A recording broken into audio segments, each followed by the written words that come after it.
दो भाई पवन और कमल बड़े ही प्रेम और खुशी से एक ही घर में अपने परिवार के साथ रहते थे। दोनों साथ साथ ही व्यापार करते थे और बहुत सा पैसा कमाते थे। एक दिन दोनों भाइयों में किसी बात को लेकर कहासुनी हो गई। बात इतनी बढ़ गई कि छोटे भाई कमल ने अपने बड़े भाई पवन को कुछ अपशब्द कह दिए।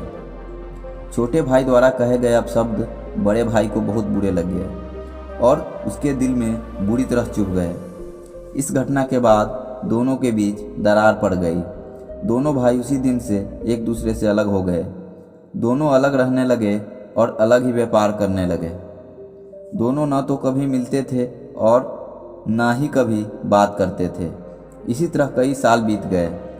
छोटे भाई कमल की एक बेटी थी जो अब बड़ी हो गई थी। कमल ने उसकी शादी एक अच्छे परिवार में तय कर दी। अब जब विवाह का समय आया तो कमल ने सोचा कि बड़ा भाई आखिर बड़ा ही होता है। मैंने उनसे कुछ अपशब्द कह दिए थे जो मेरी गलती थी।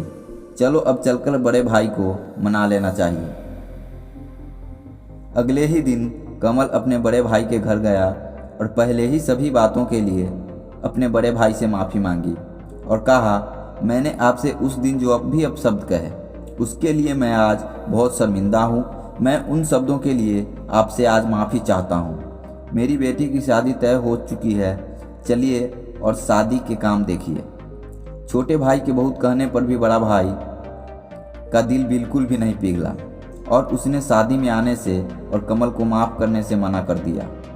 कमल ने कई बार अपने बड़े भाई को मनाने की कोशिश की, लेकिन हर बार वह असफल रहा। अब वह सोच में पड़ गया कि आखिर बड़े भाई को कैसे मनाया जाए। शादी के लिए भी अब बहुत कम दिन बचे थे।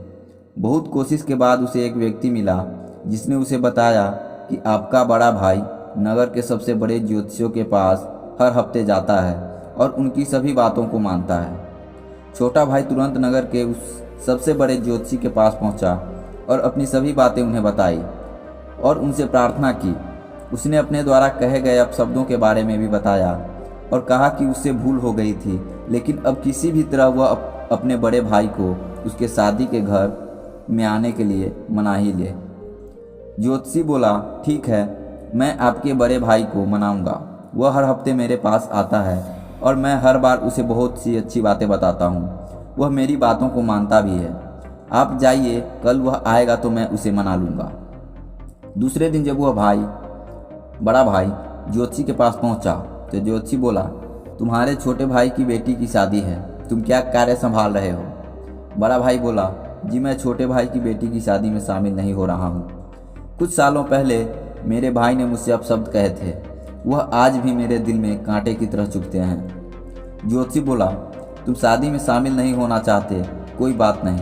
अच्छा यह बताओ, मैंने तुमने पिछले हफ्ते जीवन से जुड़ी हुई क्या क्या अच्छी बातें बताई थी, उन्हीं बातों से आगे की बातें मैं तुम्हें आज बताऊंगा।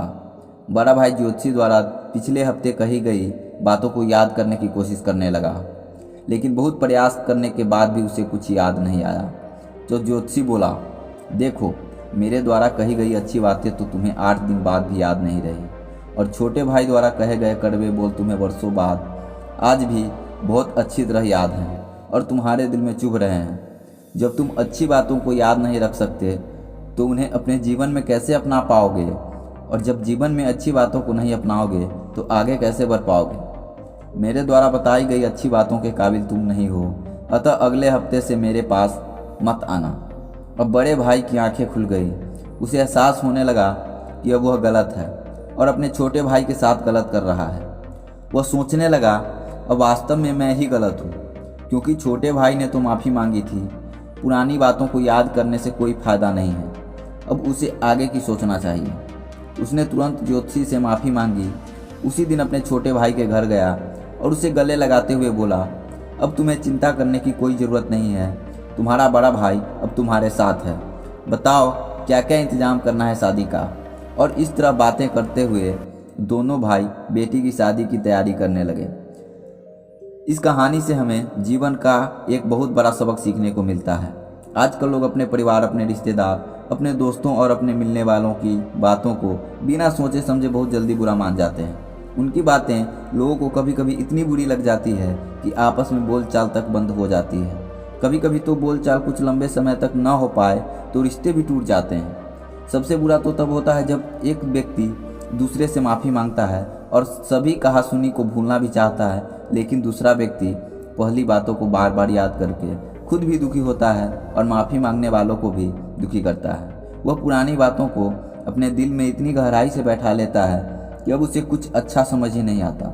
उसे दोनों के बीच की कोई भी अच्छी बात याद नहीं रहती, लेकिन कहा सुनी में हुई एक गलत बात उसे हमेशा याद रहती है।